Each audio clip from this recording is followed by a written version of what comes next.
और कुछ ही मिनटों में हम इसका रिवीजन कर रहे हैं। तो पहले हम बात करते हैं कि इलेक्ट्रिक करंट क्या होता है। Flow of electric current occurs in the presence of potential difference and it flow from higher potential from lower potential. यानी कि आप एग्जांपल ले सकते हैं वाटर का, जहाँ पर वो हाइयर पोटेंशियल से लोअर पोटेंशियल में जाता है। यानी कि यहाँ पर देखो आप, वाटर है, ये वाटर है, तो अगर मैं इसके नीचे पाइप लगाऊंगा तो यहाँ पर ज़्यादा वाटर फ्लो होगा। अगर मैं इसके ऊपर पानी लगाऊंगा, मतलब ऊपर पाइप लगाऊंगा, तो यहाँ पर कम वाटर फ्लो होगा। तो हम इलेक्ट्रिक करंट को पढ़ने वाले हैं। तो बेसिकली इलेक्ट्रिक करंट क्या होता है, इसे जान लेना हमारे लिए ज़रूरी होगा। तो इलेक्ट्रिक करंट का मतलब है इलेक्ट्रॉन का फ्लो होना, किसी भी बॉडी के अंदर इलेक्ट्रॉन का फ्लो होना, और इलेक्ट्रॉन के फ्लो होने का रेट क्या है, उसे ही हम इलेक्ट्रिक करंट कहते हैं। इलेक्ट्रिक करंट को आई से डिनोट करते हैं। और हमें चार्ज भी समझना होगा। चार्ज, बेसिकली इलेक्ट्रिक चार्ज क्या होता है। इलेक्ट्रिक चार्ज किसी भी बॉडी की एक गुड है, एक सिंगल एंटिटी है, एक गुड है, और एक किसी भी बॉडी का कमी है। इलेक्ट्रिक चार्ज नेगेटिव और पॉजिटिव होता है। जहाँ पर जब एटम्स जो होते हैं इलेक्ट्रॉन गेन करते हैं तो यहाँ पर आता है नेगेटिव चार्ज। अगर यहीं पर एटम जो है इलेक्ट्रॉन अगर लॉस करते हैं तो उन पर आता है पॉजिटिव चार्ज। अब इसी चार्ज की मदद से हम इलेक्ट्रिक करंट को डिफाइन करेंगे। यहाँ पर मैं एक एग्जांपल ले रहा हूँ, कोई भी एक पॉजिटिव एटम का पॉजिटिव चार्ज है जिस पर, तो जब ये चार्ज फ्लो होने लगता है, यहाँ पर हम एग्जांपल ले रहे हैं सोडियम का। इसके लास्ट ऑर्बिटल को हम देख रहे हैं, यहाँ पर लास्ट वाला ऑर्बिटल, ये बाकी के ऑर्बिटल कुछ इस तरह।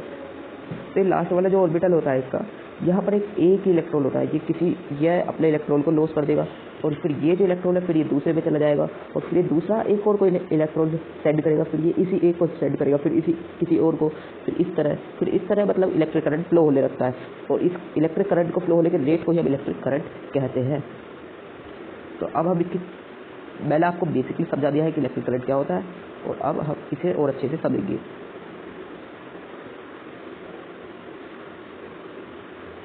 यहाँ पर है electric current. Electric current, rate of flow of charge through gravel any cross section of wire is called electric current. किसी वायर के क्रॉस सेक्शन में चार्ज के फ्लो होने के रेट को हम इलेक्ट्रिक करंट कहते हैं। ये इलेक्ट्रिक करंट किसी चार्ज को फ्लो होने का, ये जो चार्ज है बेसिकली ये इलेक्ट्रॉन की वजह से आता है। तो यानी कि जब फ्री इलेक्ट्रॉन फ्लो करने लगते हैं, उस फ्लो होने के रेट को हम कितने टाइम में हो रहा है उसे हम इलेक्ट्रिक करंट कहते हैं। इलेक्ट्रिक करंट एक क्वेश्चन भी है, इंपॉर्टेंट टर्म है। इलेक्ट्रिक करंट पॉजिटिव साइड से जाता है या फिर नेगेटिव साइड से, ये नेगेटिव साइड, ये पॉजिटिव साइड। तो जो इलेक्ट्रिक करंट जो है जाली फ्लो होने की जो डायरेक्शन मानी जाती है वो मानी जाती है positive to negative, positive to negative. और जबकि जो इलेक्ट्रॉन फ्लो होने की जो डायरेक्शन मानी जाती है वो मानी जाती है नेगेटिव टू पॉजिटिव।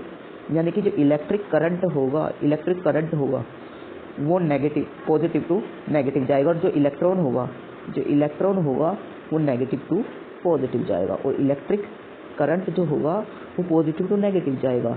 बेसिकली ये दोनों इलेक्ट्रॉन तो नेगेटिव से पॉजिटिव ही जाते हैं, लेकिन ये जो करंट है ये जो पॉजिटिव से नेगेटिव माना जाता है।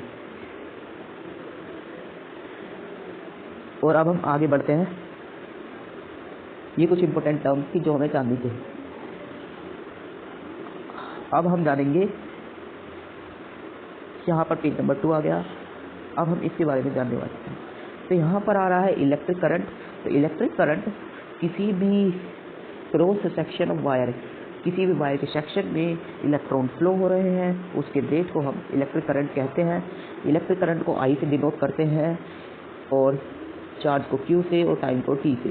तो electric current is equal to charge upon time, और चार्ज की यूनिट होती है कूलम्ब। चार्ज की यूनिट कूलम्ब, तो हम यहाँ लिख देते हैं कूलम्ब, और यहाँ पर टाइम सेकंड। और इलेक्ट्रिक करंट की यूनिट होती है एम्पियर।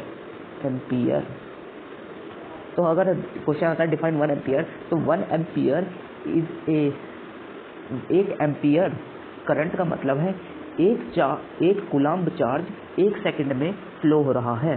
एक कूलम्ब चार्ज 1 सेकंड में कितना फ्लो, एक कूलम्ब चार्ज 1 सेकंड में फ्लो हो रहा है। उसे ही हम 1 एम्पियर कहते हैं। अब हम आते हैं पोटेंशियल डिफरेंस क्या होता है। पोटेंशियल डिफरेंस, तो electric potential difference between two, पहले हमें पोटेंशियल डिफरेंस समझने से पहले हमें इलेक्ट्रिक पोटेंशियल को समझना होगा। इलेक्ट्रिक पोटेंशियल का क्या मतलब है।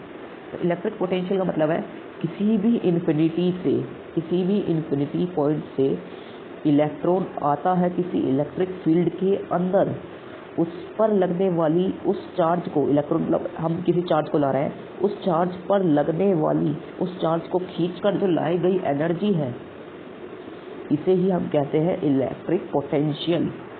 यानी कि जितना भी चार्ज हम खींच कर लाए हैं, कि जितना भी चार्ज जो इलेक्ट्रिक फील्ड के अंदर आया है, उस पर लगने वाली एनर्जी कितनी है, उन दोनों को ही हम कहते हैं potential, electric potential. Charge upon work, कि एक चार्ज के ऊपर कितना वर्क हुआ है। यहाँ पर थोड़ा गलत हो गया है, यहाँ पर वर्क डन अपॉन चार्ज, ये सही है। तो एक यहाँ पर इलेक्ट्रिक पोटेंशियल को डिफाइन कैसे करेंगे। एक वोल्ट पोटेंशियल की यूनिट होती है। एक वोल्ट जो है 1 जूल वर्क किया गया है 1 कूलम्ब चार्ज में, यानी कि 1 जूल वर्क किया गया है 1 कूलम्ब चार्ज को इलेक्ट्रिक फील्ड के अंदर लाने तक, इसे ही पोटेंशियल कहते हैं, इलेक्ट्रिक पोटेंशियल कहते हैं। और इलेक्ट्रिक पोटेंशियल के डिफरेंस को ही हम इलेक्ट्रिक पोटेंशियल डिफरेंस कहते हैं। यहाँ पर एक पॉइंट देखिए, ये वाला जो पॉइंट है, ये जो ए है, ये बी है, तो इन दोनों के इलेक्ट्रिक पोटेंशियल में डिफरेंस होगा, क्योंकि वर्क डन में की डिफरेंस होगा, तो फिर इनका इलेक्ट्रिक पोटेंशियल अलग अलग होगा, तो इसे ही हम कहेंगे इलेक्ट्रिक पोटेंशियल डिफरेंस। ये रहा इसका फॉर्मूला। अब हम बढ़ते हैं आगे। अब हम पढ़ने वाले हैं ओम्स लॉ।